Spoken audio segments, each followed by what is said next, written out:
buenas nuevas para mí. Buenas nuevas Jesús tiene también para ti.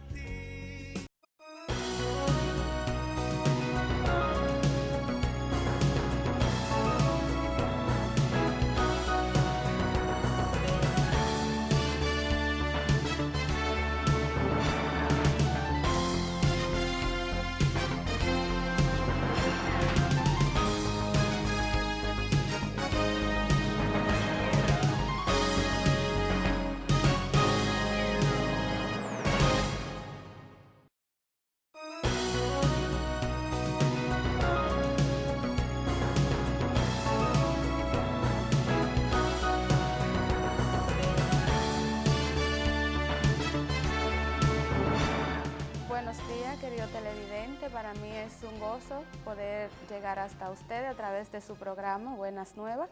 Hoy en la sesión de Rompiendo Barreras, con un tema muy interesante, con un tema que todos y cada uno de nosotros vivimos a diario, pero que a veces, como no somos conscientes de la información, no estamos sintonizados con lo que estamos haciendo. La parte que corresponde para explicarles hoy es un tema muy interesante porque se trata de lo que es el pensamiento, de lo que es nuestra mente. Y yo soy de la que digo que después de Dios, la fuerza más poderosa que existe es la de la mente. Nuestra mente tiene el poder de cambiar nuestro estilo de vida, nuestra forma de hacer las cosas, nuestra forma de actuar. Y es importante poder entender qué cosas suceden en nuestros pensamientos. A veces nos encontramos en situaciones que tenemos emociones que no entendemos y que nos quedamos sorprendidos pensando, ¿y por qué yo me siento así? ¿Qué pasó? Hoy vamos a conocer qué pasa cuando estos pensamientos llegan a nuestras mentes y están conectados a nuestras acciones y comportamientos, los que son los pensamientos automáticos. Estos pensamientos son aquellos que surgen en forma espontánea sobre nuestras mentes y que están sobrevaluados por nuestro consciente.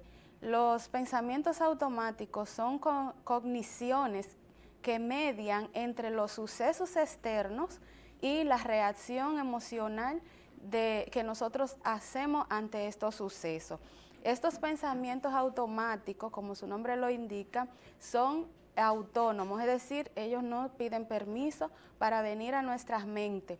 Y lo que hoy queremos enseñarles es cómo nosotros podemos identificar estos pensamientos para que dichos pensamientos pues no nos dañen nuestra conducta y poder manejarlo.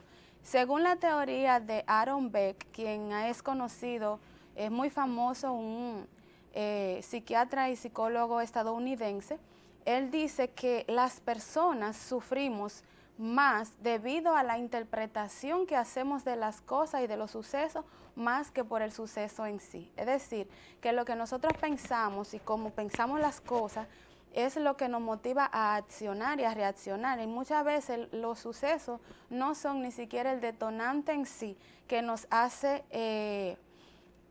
llevar a un tipo de conducta inadecuado.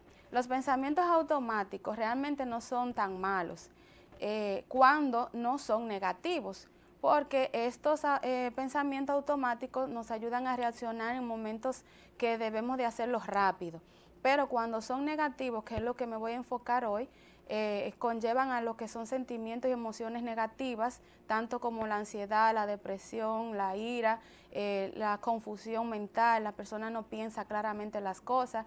Y para hablar en un lenguaje más llano, el pensamiento automático es aquel cuando, por ejemplo, a mí me invitan a jugar, vamos a decir bolos, y como yo no sé jugarlos, mi pensamiento automático es, se van a reír de mí, se van a burlar porque yo no sé jugarlo. Y cuando la persona se me acerca a invitarme, entonces automáticamente le digo no, reacciono negativamente y digo no, yo no voy, no, yo no quiero, porque en mi pensamiento automático es que yo no sé jugarlo y se van a reír de mí. Siempre están enfocados en algo negativo hacia tu propia persona.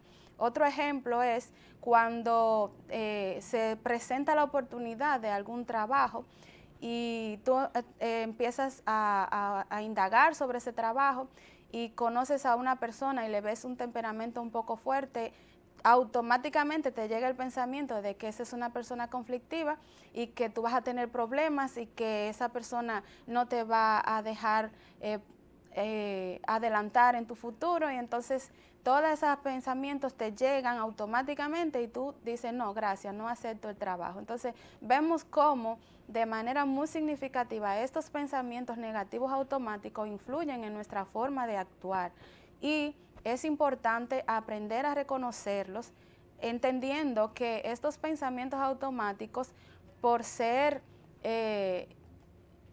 como su nombre lo indica, valga la redundancia, automáticos, uno no tiene el control de ellos, sino que ellos tienen el control de nuestros pensamientos. Lo que es la tríada cognitiva de Beck, esto es una parte de una teoría, de la teoría cognitiva. Cuando hablamos de cognitivo, estamos hablando de mente y de pensamiento. Cuando hablamos de lo que es cognición, es pensamiento, y esto a su vez genera acciones, conductas y emociones. La tríada cognitiva de Beck es una teoría que explica que las personas estamos conectadas en forma de un triángulo. Este triángulo es un pensamiento, este pensamiento genera una emoción y esta emoción pues nos lleva a una conducta.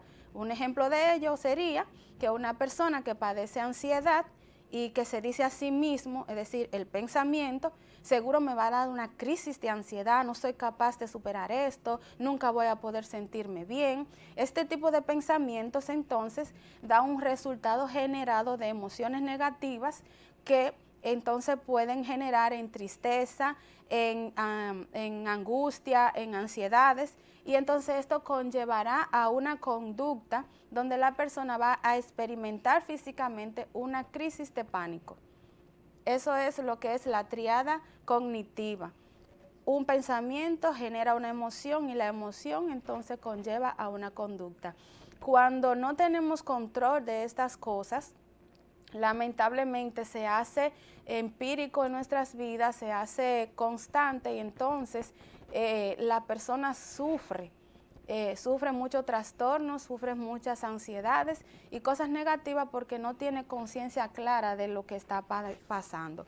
Ahora, ¿cómo podemos descubrir los pensamientos automáticos? Es una pregunta que debemos de hacernos y de entenderla.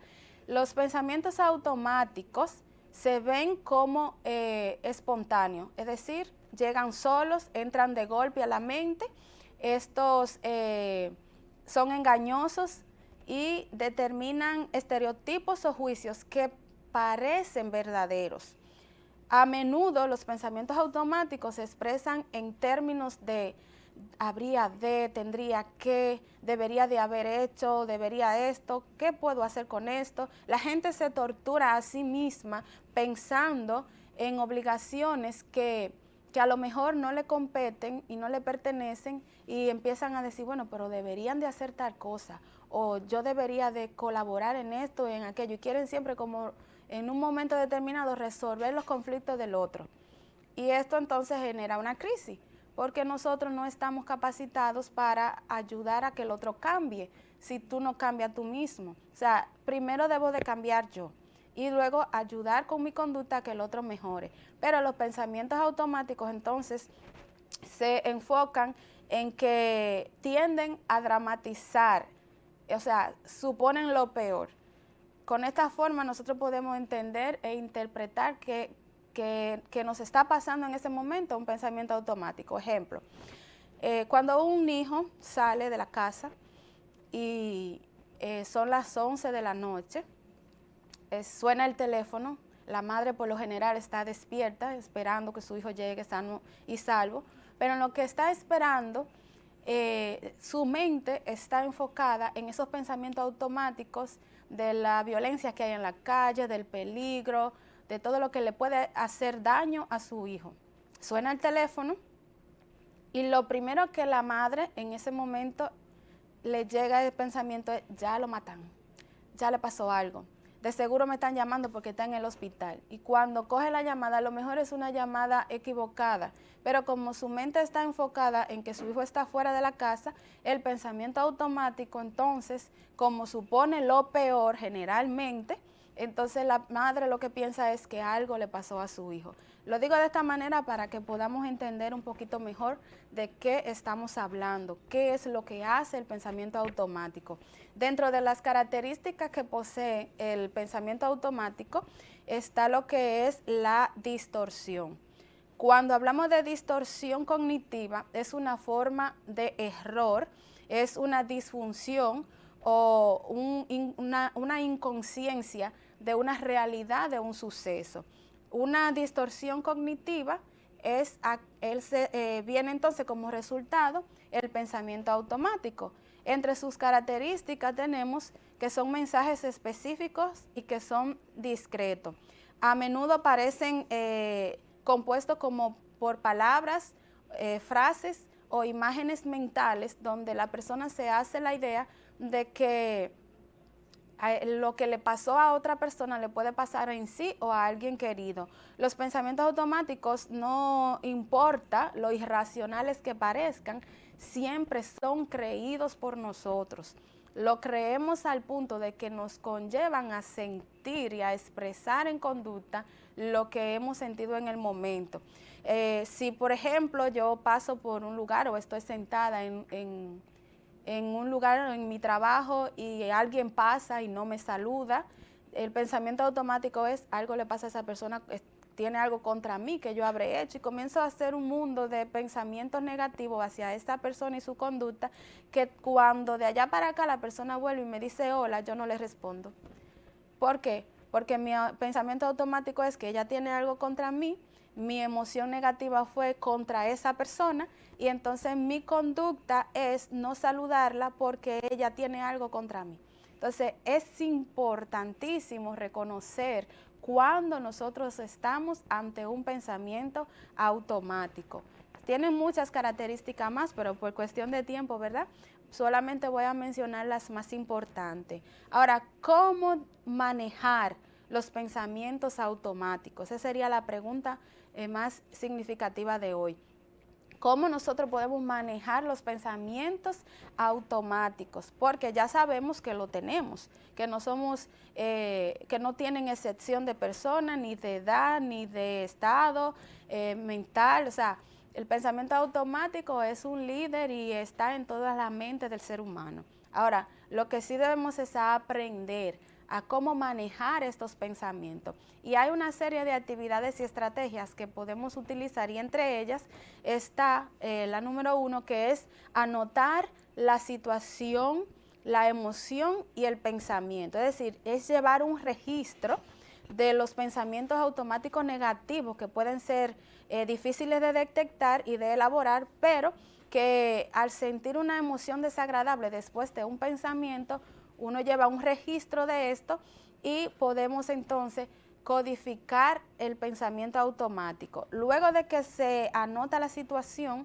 lo identificamos como pensamientos recurrentes, es decir, el pensamiento automático generalmente es recurrente, se conoce bien como una rumia, es decir, que constantemente tú piensas en eso, piensas automáticamente en eso y este recurrente, este pensamiento constante, pues si no se maneja, si no se reconoce, te conlleva a frustraciones. Por ejemplo, una persona que físicamente se vea bien y que en su mente, su pensamiento automático es que está muy gorda, que se ve mal, que nada le sirve, que la gente no la quiere, que nadie la va a querer.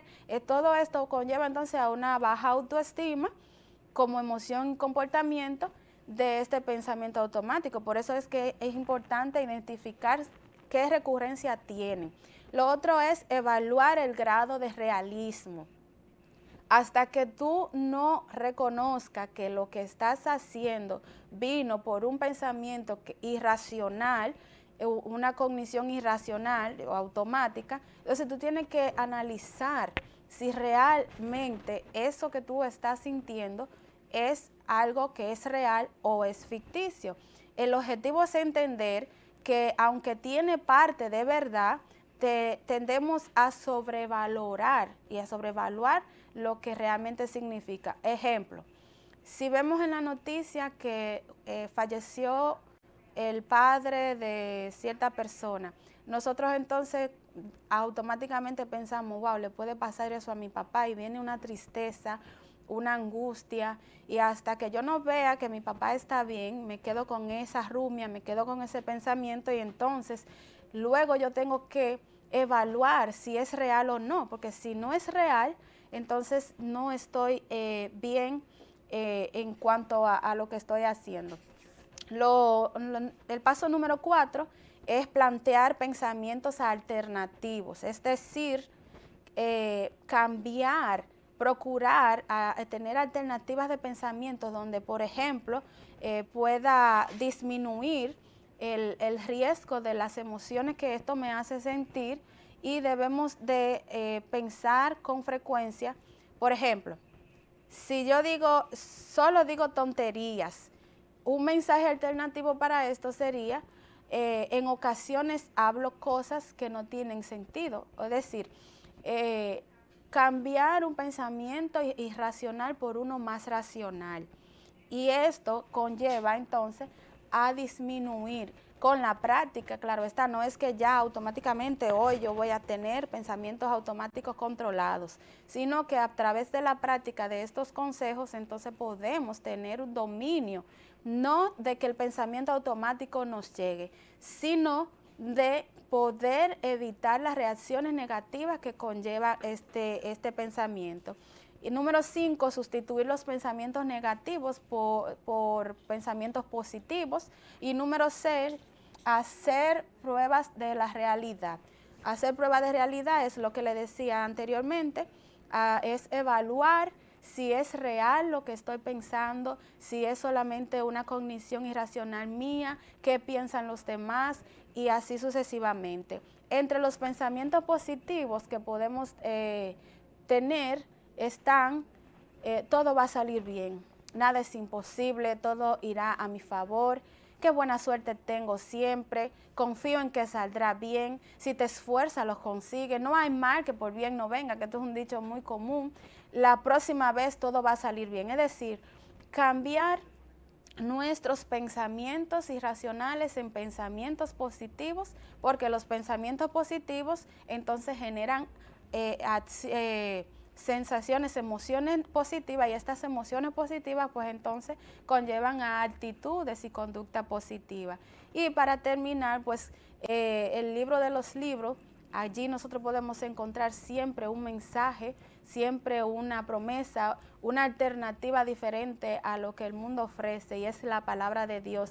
Y en Filipenses 4:8 nos dice: por lo demás, hermanos, todo lo que es verdadero, todo lo honesto, todo lo justo, todo lo puro, todo lo amable, todo lo que es de buen nombre, si hay virtud alguna, si es digno de alabanza, en esto pensad.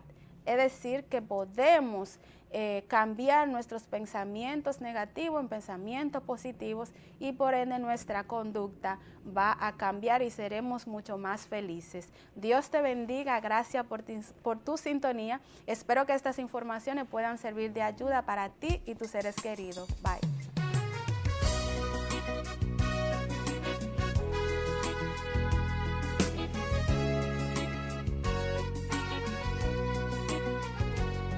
Buenas nuevas de esperanza, buenas nuevas para mí, buenas nuevas Jesús tiene.